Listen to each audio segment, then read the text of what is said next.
Welcome to the Deep Dive. I'm so glad you're joining us today because we got a really fascinating one. Yeah, we really do. It's a pretty intense topic. It is. So, okay, let's unpack this. I want you to imagine for a second standing on a massive manufacturing floor. Oh, yeah.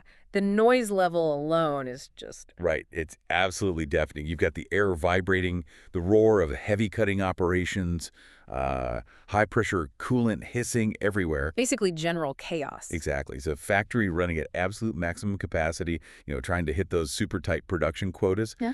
But hiding somewhere in that wall of sound, there's this tiny, seemingly harmless noise. Just a whisper. Yeah, a faint rustle or Yeah. like low hum. It's just a whisper of a sound. Yeah. But our source material today, which is this highly detailed troubleshooting guide for horizontal machining centers, it tells us that if you ignore that whisper, it will literally destroy this incredibly expensive machine from the inside out. It really is the ultimate test of perception. I mean, today we are looking at these HMCs, horizontal machining centers, which are absolute behemoths of modern engineering. Oh, they're massive. They are.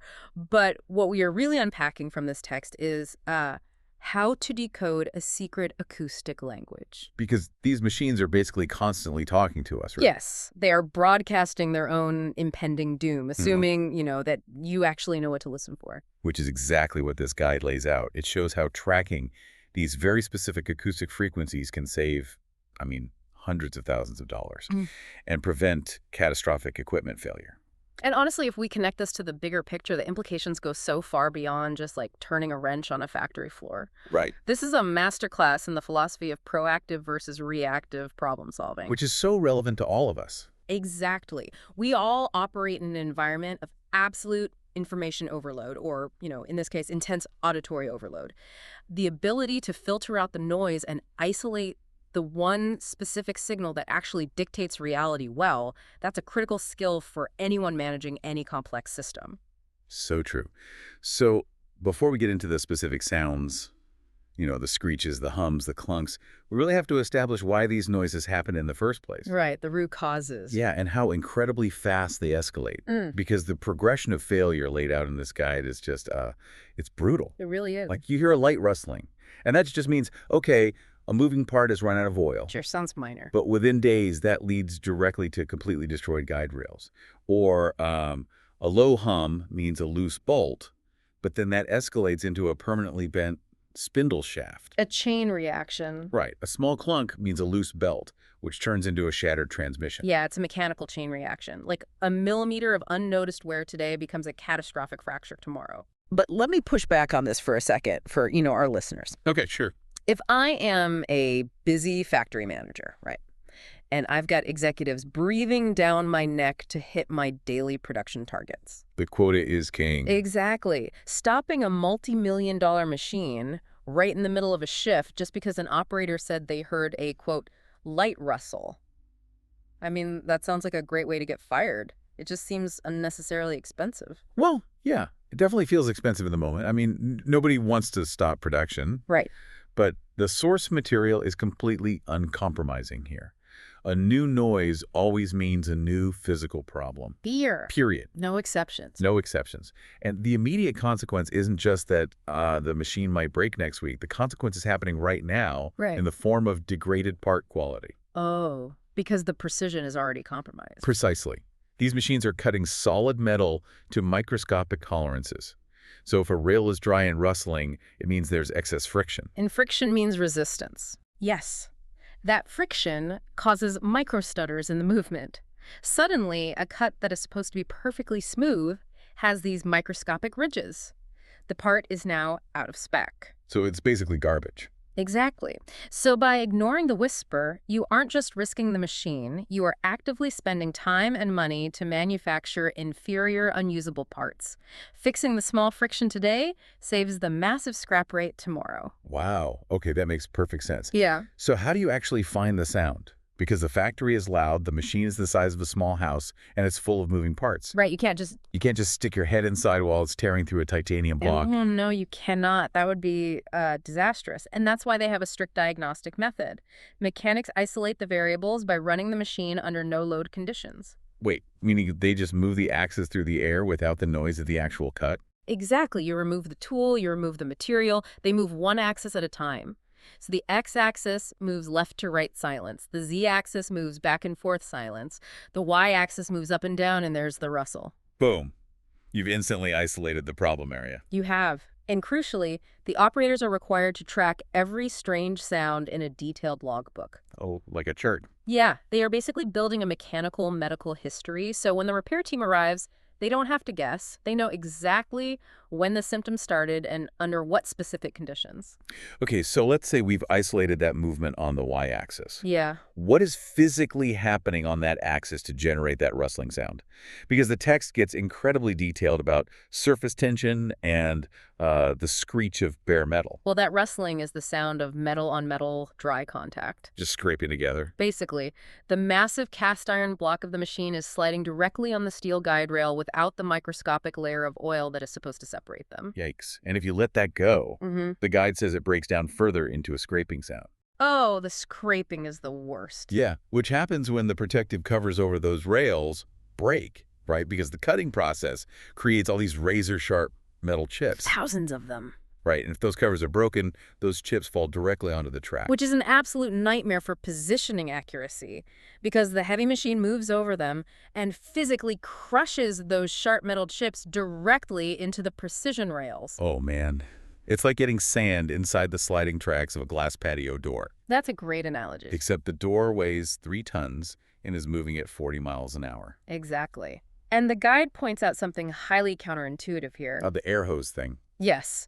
When an operator sees a pile of sharp metal chips on the rails, their very first instinct is usually to grab a high-pressure air hose and just blow it clean. Which, I mean, that makes logical sense on the surface. You see debris, you want to clear it away quickly. Sure, feels like you're fixing it, but the text explicitly forbids it. Wait, really? Why? Because blowing compressed air near the rails doesn't just clear the chips. It actually forces the smallest, sharpest fragments right underneath the rubber wiper seals of the machine carriage. Oh, no. So you are literally injecting the destructive elements deeper into the internal mechanism. Yes. That's a great example of why you have to actually understand the mechanics behind the fix. You can't just react blindly. So what's the real fix? Well, if the issue is a rustling guide rail, the actual mechanical fix usually starts way back at the central lubrication pump. You have to verify the pump pressure is high enough and that the lines aren't clogged. Ensuring oil is actually reaching the extremities of those rails. Right. And for the scraping, you have to physically wipe the rails down by hand, no air hoses, and immediately repair those protective covers. Wow. Okay, what about the spindle? Because the spindle is the part holding the tool, doing the actual high-speed spinning and cutting. I mean, it's taking the brunt of the force. Oh, absolutely. The spindle bearings endure massive radial and axial loads simultaneously, and they're doing it while spinning at like 10 to 15,000 RPM. That is absurdly fast. It is. And when those bearings start to fail, they don't rustle. The acoustic signature changes completely. The text notes, they make this distinct high-pitched whining noise. Like a mechanical cry for help. Exactly like that. And the diagnostic trick the source recommends here is brilliant in its simplicity. How do they test it? You run the spindle completely bare, no tool installed. Then you incrementally change the speed. Ah.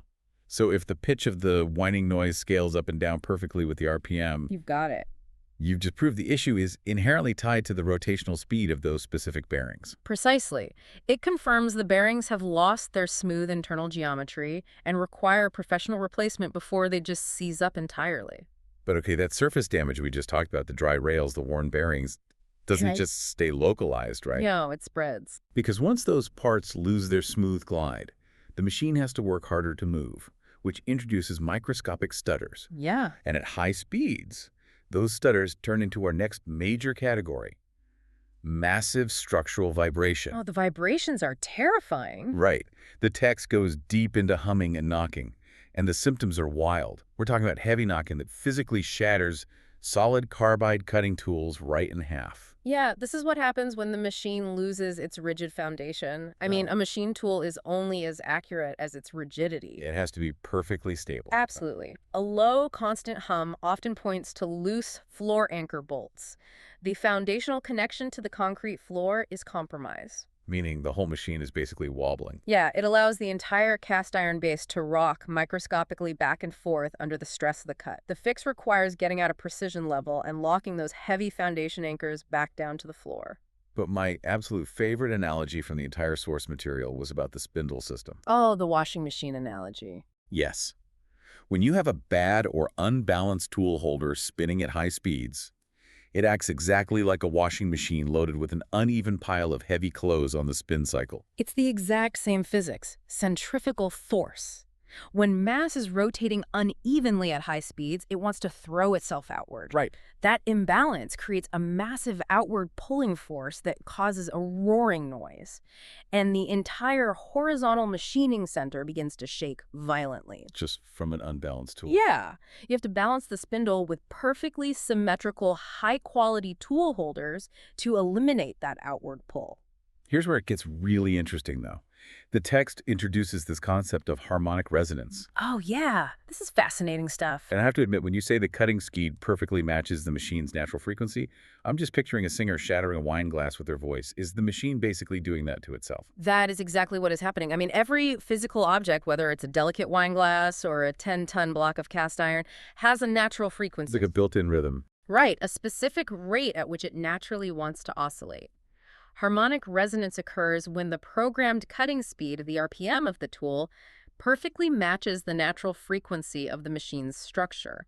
So the machine is vibrating in perfect sync with the impact of the cutting tool. Right. They amplify each other in this crazy feedback loop.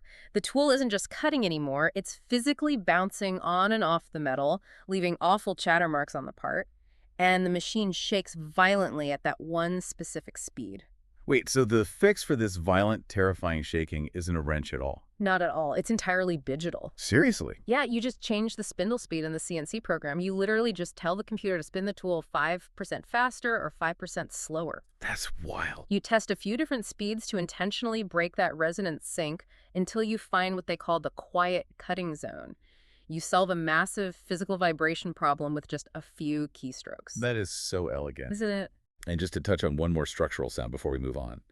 The text notes that if you hear a specific banging sound when an axis reverses direction, that's often the lead screw nut. Ah, yes, the lead screw nut. Which, to visualize for you listening, is the component responsible for translating the motor's turning motion into actual linear movement along the track. Yes, and over time, the constant back and forth movement creates microscopic wear. Which creates a gap. Exactly. That wear introduces mechanical slack. So when the heavy axis suddenly reverses direction, that banging sound is that slack violently taking itself up. The slamming into place. Basically. So you have to adjust its preload device to physically pull that slack back out of the system.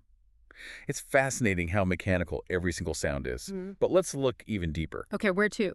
Well, if the structure is shaking, the power source must be fighting it. Let's look at the very heart of the machine's power. The transmission and the motor box. Ah, this is where the electrical power is converted into immense physical torque. And the acoustic signatures here change completely. We go from hums to sharp clunks, squeals, and slaps. The text lists some very distinct culprits here, like a drive belt that is tensioned too tight makes a sharp, continuous squeal. Just screaming. Right. Yeah. But if it's too loose, the rubber teeth of the belt actually slip out of the gear grooves under heavy cutting loads. Which is really bad. Yeah, and when they violently catch on the next groove, it creates a massive clunking noise. Which is why fixing it requires a proper tension gauge. You can't just, tighten it till it feels right. Right, no guessing. Exactly. You have to follow the exact tension specs in the equipment manual, or you just trade a clunk for a squeal. And then inside the gearbox itself, you've got all these hardened metal gears transferring torque. And over time, under that immense pressure, the surface of the gear teeth suffers from microspalling. Such a great term. Which basically means it literally blows tiny craters into the metal surface. And that causes the clicking sound the guide mentions. That constant clicking is the sound of the opposing gear's teeth striking the edge of those microscopic craters thousands of times a minute. Wow. You also have loose drive chains making a very literal slapping sound against the metal protective covers. Yeah, slap, slap, slap. But what really caught my attention in the transmission section was the absolute worst-case scenario, the most catastrophic sound a machine can make. Oh, what's fascinating here is that the worst sound isn't a screech or a roar, it's the heavy, irregular clunk. Yes, when I read the mechanics behind that heavy, irregular clunk, it genuinely made me wince. Oh, I know, because it means the internal geometry of a massive support bearing has completely collapsed. Completely failed. Totally.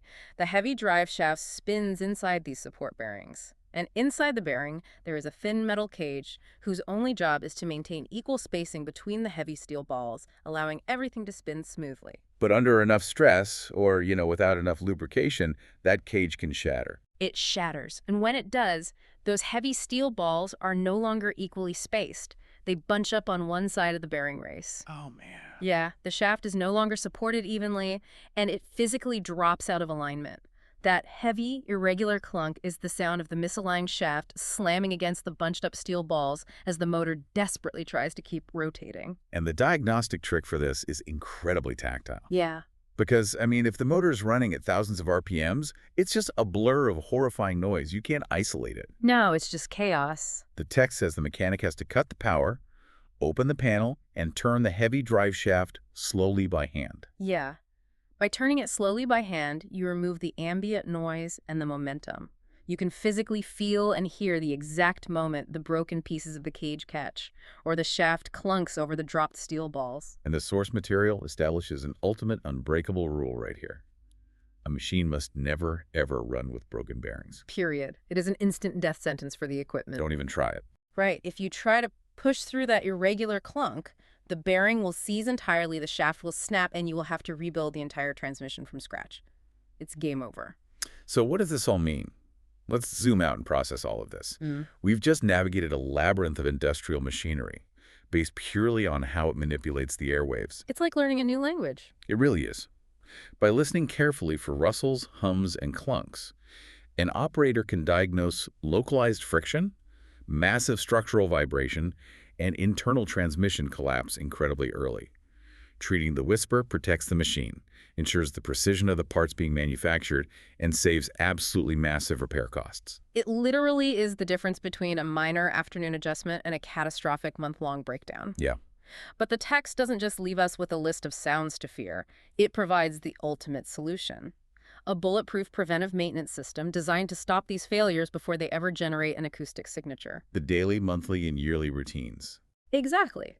Daily lubrication checks to ensure the oil pump is actually feeding those guide rails, which prevents the rustle.